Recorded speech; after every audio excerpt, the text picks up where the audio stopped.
Good morning students. Political science chapter हमारा first है, ठीक है। और फर्स्ट चैप्टर की जब हम बात करते हैं तो हम कॉन्स्टिट्यूशन के बारे में यहाँ पर स्टडी कर रहे थे। तो यहाँ से सबसे पहले शुरुआत होती है कि कॉन्स्टिट्यूशन क्या है, और हमने यहाँ पर सबसे पहले तो पढ़ा कि कॉन्स्टिट्यूशन के कार्य क्या है। संविधान के, भारतीय जो संविधान है, इंडियन कॉन्स्टिट्यूशन की फंक्शन क्या है, क्या वो वर्क करता है, इसके बारे में हम यहाँ पर पढ़ चुके हैं। और अभी जो है वो हम स्टार्ट करने जा रहे हैं यहाँ पर कि the authority of a constitution, जो अथॉरिटी है कॉन्स्टिट्यूशन की, जो संविधान की सत्ता है वो क्या है, ठीक है। तो इन डिटेल हम यहाँ स्टडी करेंगे कि संविधान क्या है, व्हाट इज ए कॉन्स्टिट्यूशन, कितना ये इफेक्टिव है, संविधान कितना प्रभावी है, क्या संविधान जो है वो न्यायपूर्ण है। इन 3 क्वेश्चंस के आंसर यहाँ पर हम जानने की कोशिश करेंगे। तो देखिए, first question is that what is a constitution. एक कॉन्स्टिट्यूशन क्या है। How effective is a constitution, कि संविधान जो है वो कितना इफेक्टिव है, कितना प्रभावी है, ठीक है। फिर उसके बाद नेक्स्ट क्या है, इज ए कॉन्स्टिट्यूशन जस्ट, मतलब क्या संविधान जो है वो न्यायपूर्ण है, क्या वो सभी का फेयर, सभी के लिए फेयर है, क्या उसकी वजह से मीन्स सभी जो है वो कंफर्टेबली मतलब रह सकते हैं, किसी के साथ कोई भेदभाव नहीं किया जाता है, क्या संविधान ऐसा है यहाँ पर। तो इन 3 क्वेश्चन के आंसर जो है वो हमें यहाँ देखने को मिले।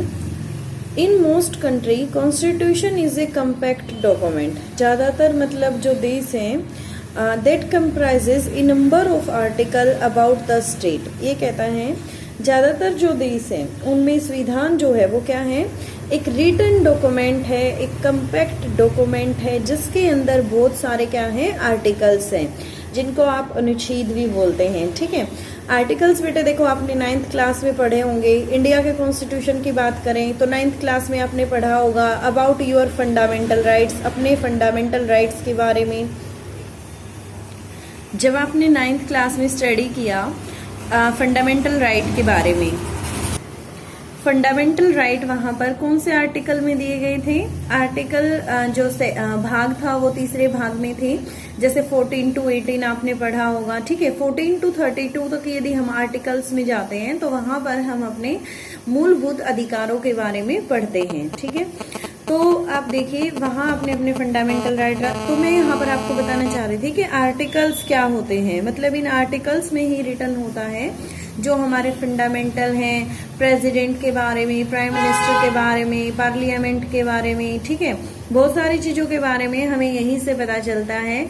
तो इसमें क्या लिखा होता है, ए नंबर ऑफ आर्टिकल्स, बहुत सारे आर्टिकल्स होते हैं, अबाउट द स्टेट, स्टेट के बारे में, specifying how the state is to be constituted, मतलब किस तरीके से जो स्टेट है वो किस तरीके से उसका निर्माण किया जा सकता है, और कौन से नॉर्म्स ऐसे होंगे, कौन से रूल रेगुलेशन ऐसे होंगे जो हमारे स्टेट जो है उसको फॉलो करनी चाहिए। When we ask for the constitution of a country we are usually referring to this document. जब भी कभी हमें मतलब कॉन्स्टिट्यूशन के बारे में बात की जाएगी किसी भी देश के लिए, तो उसी समय पे हम इस दस्तावेज के बारे में बात करते हैं। बट सम कंट्रीज, लेकिन कुछ कंट्री ऐसी हैं, the United kingdom for instance do not have one single document that can be called constitution. लेकिन कुछ कंट्री ऐसी भी हैं जहां पर हम ये कहेंगे कि ये जो सिंगल डॉक्यूमेंट जिसकी मैं बात कर रही हूँ कॉन्स्टिट्यूशन की, वो हर किसी कंट्री में नहीं है। एग्जाम्पल दिया गया है जैसे कि यूनाइटेड किंगडम है, यूके है, वहां पर कोई एक सिंगल कॉन्स्टिट्यूशन नहीं है, एक ऐसा सिंगल डॉक्यूमेंट नहीं है। रादर इसके अलावा क्या है, वहां पर they have a series of documents and decisions, ठीक है। उनके पास एक सीरीज है किसकी, डॉक्यूमेंट्स की एंड डिसीजंस की, and that taken collectively are referred to as a constitution. और जब इन सभी का मिलाकर, इन डॉक्यूमेंट्स का, इन डिसीजन का, सभी को मिलाकर एक समूह बना दिया जाता है तो इसे क्या कहते हैं, कॉन्स्टिट्यूशन कहते हैं। अब देखिए जो ये यूके है, यूके का बेटे जो कॉन्स्टिट्यूशन है वो रिटन नहीं है। मतलब जैसे इंडियन कॉन्स्टिट्यूशन जो है वो पूरे विश्व में सबसे बड़ा संविधान है, ठीक है, सबसे पूरे विश्व में सबसे बड़ा लिखित संविधान जो है वो किसका है, भारत का है। लेकिन यूनाइटेड किंगडम की हम यहाँ पर बात करें तो वहाँ का संविधान जो है वो रिटन नहीं है, एक सिंगल डॉक्यूमेंट नहीं है, बल्कि क्या है उसके अलावा वो सीरीज है डॉक्यूमेंट्स की एंड डिसीजंस की। So we can say that constitution is the document. इस तरीके से हम क्या कह सकते हैं कि कॉन्स्टिट्यूशन क्या है, एक डॉक्यूमेंट है, एक दस्तावेज है, या आप ये कह सकते हैं कि constitution is a set of documents. क्या है ये, दस्तावेजों का समूह है, that seek to perform the function that we mention above, जिसके अंदर वो सभी कार्य लिखे होते हैं जो हमने ऊपर बताए हैं। But many constitution around the world exist only on paper. लेकिन बहुत सारे संविधान विश्व में ऐसे हैं जो सिर्फ क्या है, कागज पर ही लिखित हैं। They are mere word exist on the parchment and the crucial question is how effective is a constitution। ये कहता है कि वे क्या है, केवल थोते शब्द हैं, सिर्फ वो शब्द ही हैं और कुछ भी नहीं है। बहुत सारे कॉन्स्टिट्यूशन पूरे वर्ल्ड में एग्जिस्ट करते हैं, लिखे हुए हैं, पेपर पर हैं, लेकिन वो क्या है, वो कुछ ऐसे शब्द हैं जो मतलब लिखे हुए हैं लेकिन इफेक्टिव नहीं है, लागू नहीं किए गए हैं। तो अब हमारे पास एक क्रूशियल मीन्स इम्पोर्टेंट पर्सन की यहाँ पर क्या है, how effective is a constitution, कि कोई संविधान कितना प्रभावी है, व्हाट मेक इट इफेक्टिव, उसे कौन सी बात जो है वो प्रभावी बनाती है, what ensure that it has a real impact on the lives of people, और कौन सी बात ये सुनिश्चित करेगी कि लोगों के जीवन पर वास्तव में उसका कितना प्रभाव पड़ा है। Make a constitution effective depend upon many factor. और इस तरीके से यदि हम संविधान को, ठीक है, क्या बनाना चाहते हैं, इफेक्टिव बनाना चाहते हैं, प्रभावी बनाना चाहते हैं, तो ये बहुत सारे कारकों पर निर्भर करता है, बहुत सारे फैक्टर्स ऐसे होते हैं।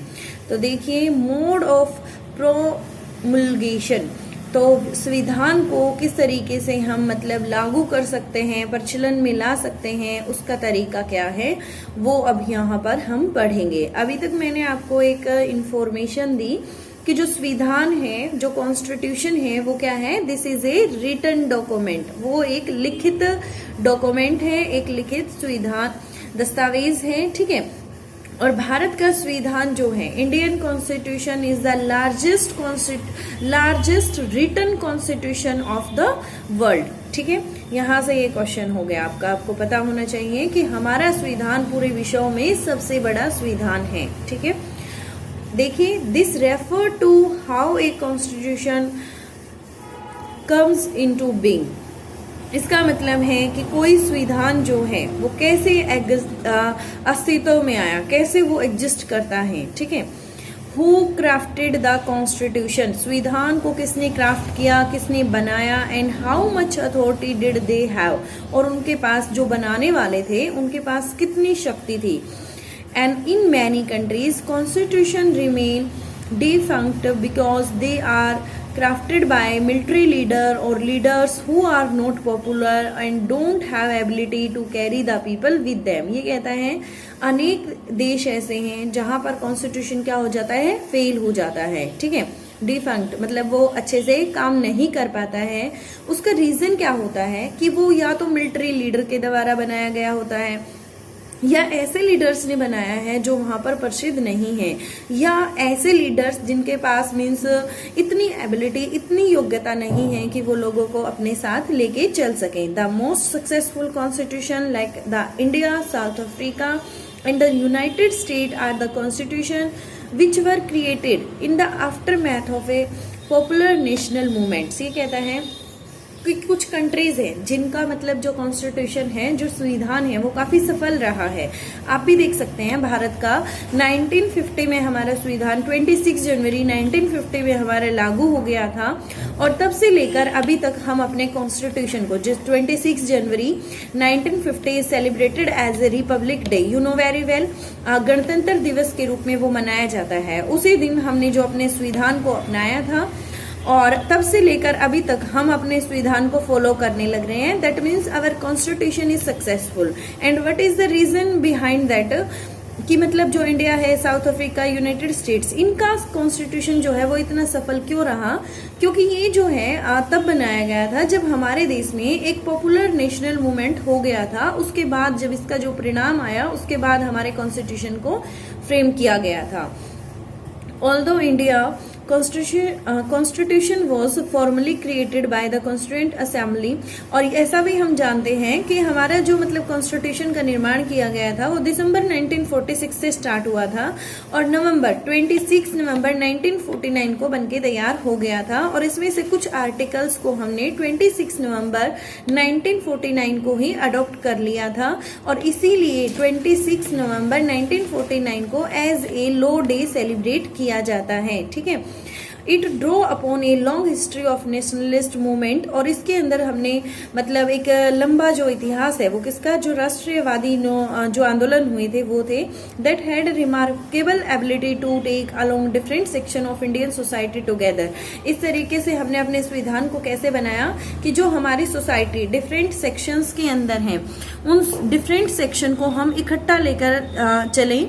And the constitution draw enormous from the fact that it was drawn up by people who enjoy immense public credibility, who had the capacity to negotiate and command the respect to wide cross section of society, who were able to convince the people that the constitution was not an instrument of the aggrandizement of their personal power. The final document reflected the broad national consensus at the time. अब देखिए, some countries have subjected their constitution to full-fledged referendum.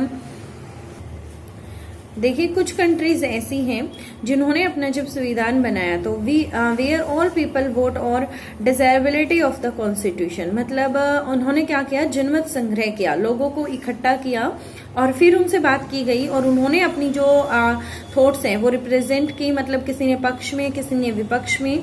The Indian constitution was never subjected to such as a referendum, और भारत का जो संविधान था वो जनमत संग्रह के द्वारा नहीं बनाया गया था। मतलब जो इस तरीके से जनमत संग्रह के द्वारा इस तरीके से भारत का संविधान नहीं बनाया गया था, but nevertheless carried enormous public authority because it has a conscience and banking of leader who were them self popular. हमारा जो संविधान था वो किनके द्वारा बनाया गया था, जो हमारे पॉपुलर लीडर थे उनके द्वारा बनाया गया था। Although the constitution itself was not subjected to a referendum and people adopted its as their own by abiding by its provision and therefore the authority of people who enact the constitution help the determine in a part its prospectus for the success. ये यहाँ पर क्या कहता है, लेकिन इसे लोगों की ओर से प्रबल शक्ति प्राप्त थी, लोगों ने इसे सपोर्ट किया था, इसलिए इसके पास प्रबल शक्ति प्राप्त थी, क्योंकि ये जो है किसके द्वारा बनाया गया था, जो हमारे पॉपुलर मीन्स लीडर्स थे उनके द्वारा हमारा कॉन्स्टिट्यूशन बनाया गया था और उन्हीं के समर्थन पर यह आधारित था और लोगों ने उसके प्रावधानों पर अमल करके उसे अपना लिया था। जो इसके प्रोविजंस थे वो लोगों ने क्या कर लिए थे, अडॉप्ट कर लिए थे, अपना लिए थे, उनको फॉलो करना स्टार्ट कर दिया था। अतः हम क्या कह सकते हैं कि जो संविधान बनाने वालों का प्रभाव भी एक हद तक संविधान की सफलता की संभावना को सुनिश्चित करता है। जो लोग संविधान बनाते हैं, ठीक है, जो अथॉरिटी लोगों के पास होती है वो कितने इफेक्टिव हैं, ठीक है, उनका हमारी जो सोसाइटी है, हमारे जो लोग हैं उन पर क्या प्रभाव है, इस चीज पर भी संविधान की सफलता जो है वो डिपेंड करती है। क्योंकि जो हमारा कॉन्स्टिट्यूशन का निर्माण किया गया था तो हमारे कुछ पॉपुलर लीडर जो हैं वो हमारी कॉन्स्टिट्यूशन असेंबली में सम्मिलित थे, हमारी संविधान सभा में सम्मिलित थे और उन्होंने ही हमारे संविधान का निर्माण किया था। ठीक है, उन्होंने हमारे संविधान का निर्माण किया है, इसलिए हम ये क्या कह सकते हैं, इसलिए हम कह सकते हैं कि जो हमारा कॉन्स्टिट्यूशन है वो क्या है, एक सक्सेसफुल कॉन्स्टिट्यूशन है। ठीक है, हो गया इतना क्लियर आपको। तो अच्छा, दूसरा क्वेश्चन क्या है कि भारत के संविधान को बनने में कितना समय लगा था, तो टोटल कितना समय लगा था, 2 साल 11 महीने 18 दिन का जो समय है वो हमारे संविधान ने लिया था बनने में। ठीक है, हो गया।